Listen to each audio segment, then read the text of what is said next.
What's up, guys? Today I'm going to be repairing this fiberglass bumper. As you can see, it's definitely seen some better days, but it's definitely savable. And I think at the end of this video, it'll look hopefully really, really good. So first thing I'm going to do is probably just going to start taking all these stitches out. I'm going to take the lights out, take the canards off. Now would be a really good time to solve this issue and get some actual like mounting brackets on it. But the problem is the car's pretty low. It's definitely gonna break whatever's in there eventually. And I just want to keep things super simple in this car. So I'm gonna stay with those. Hate how they look, but hey, they work. So let's get going.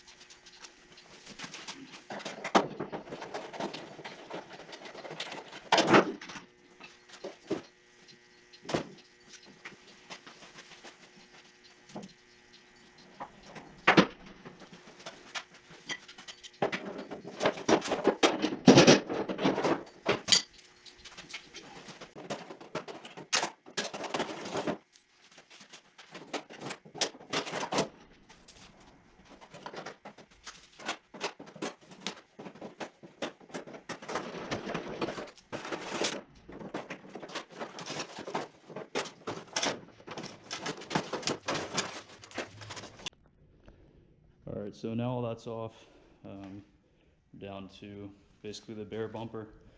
And you can see it's real bad.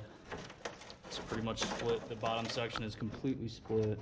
The underside, it goes pretty much like all the way up. Seems to be good on this side. We got like holes. We got the ones at the top. Yeah, it's gonna be fun. All right, so make sure you dry it really, really well. This is kind of how I got it. You want to definitely leave some distance from where it's cracked. Try and like scrape it off like a little bit further. And then the next thing we're gonna do is basically tape it from the outside. Tape it like together so that it holds from the back. All right, so now I have it all taped up. This area is gonna be really hard because there's a lot missing down here. Gotta throw some tape over those guys too, get those holes cleaned up. But I'm using a filler with fiberglass in it as well. It's by Evercoat. I think it's called Rage Extreme or Extreme Rage, something like super corny like that. But it has a lot of fiberglass in it. So I'm hoping between the fiberglass I lay underneath here and some filler over it, I can get some, if not like all that shape back. But I guess we'll find out. So the next step is going to be to mix the resin up, the hardener and the actual like resin, I guess. And once that's done, I'm basically going to coat the back side. Probably going to start on this one, and you want to just get it like super wet, and then cut some fiberglass up to size, lay it on, go back to the resin, and keep going. So let's get to it.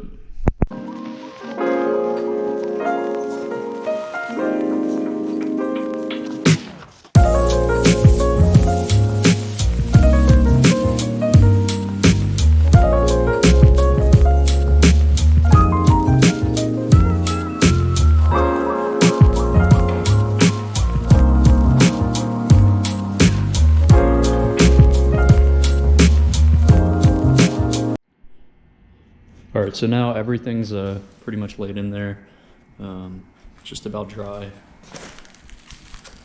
And I was actually gonna delete these for the canards. I was actually gonna not run them, but I think I'm actually gonna keep them for now. But yeah, basically just wanna make sure it's not like tacky or anything. It's pretty good. I'm gonna flip it over and take the tape off and see how close we got on some of the edges.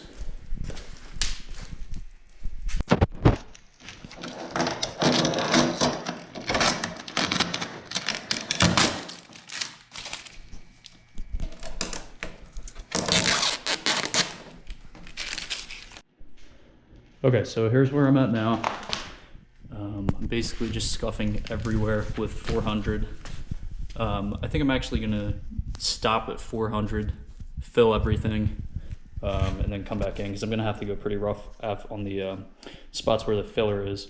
So there's no point in, you know, taking this all the way down, or sanding all of it to the end rather, until that's done.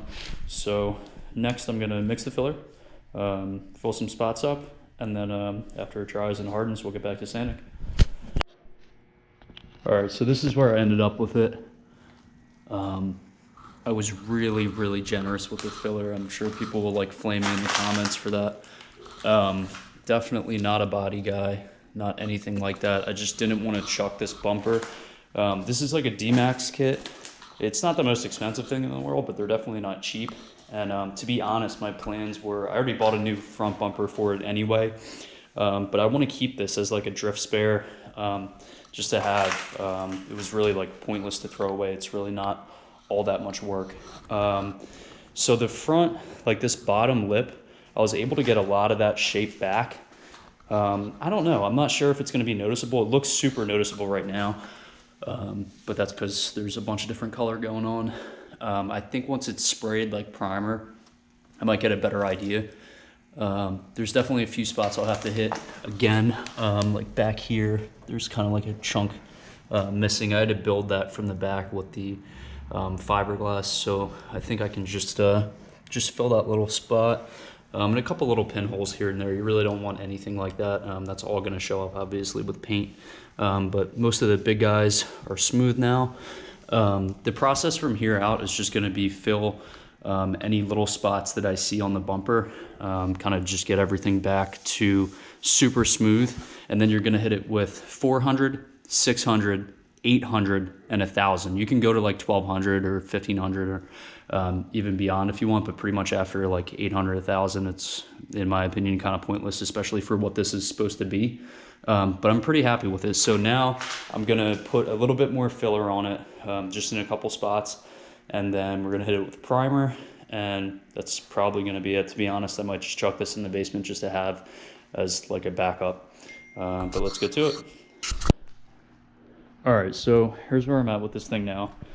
I did spray one coat of primer. It's pretty important to get like a sandable primer, but the only reason that I actually did that before going over more spots, like filling more spots in, is because it'll kind of show you what's elevated and or what's not. Like little pinholes and stuff like that are way more obvious with paint on them.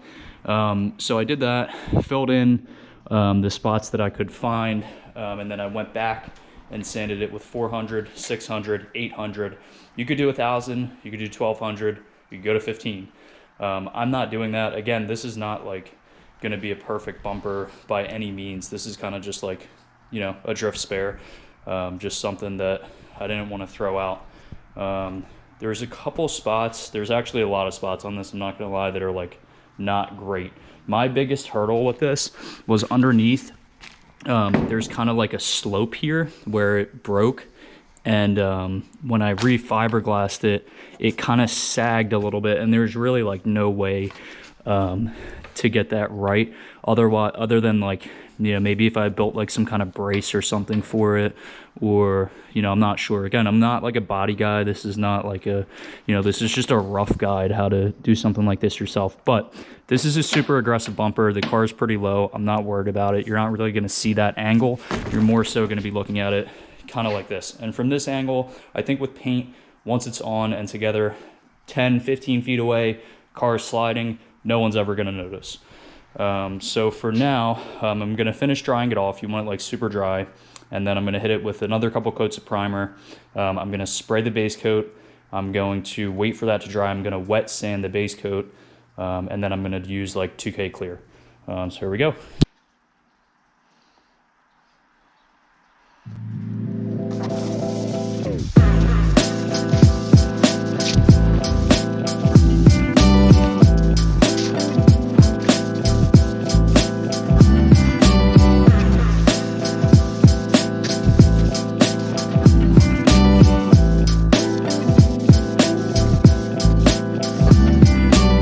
So this is pretty much it.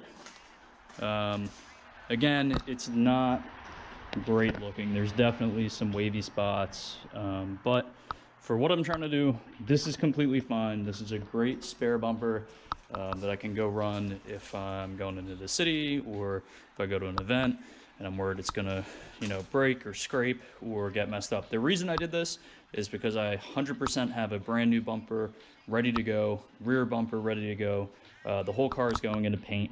But it's always nice to have spare stuff. And if you can fix things, I'm a firm believer in trying to fix it first. There's definitely like some pinholes and stuff. If I really want to get crazy with it, I could go over it again with filler, sand it down a little bit. But the biggest problem is I ran out of the paint.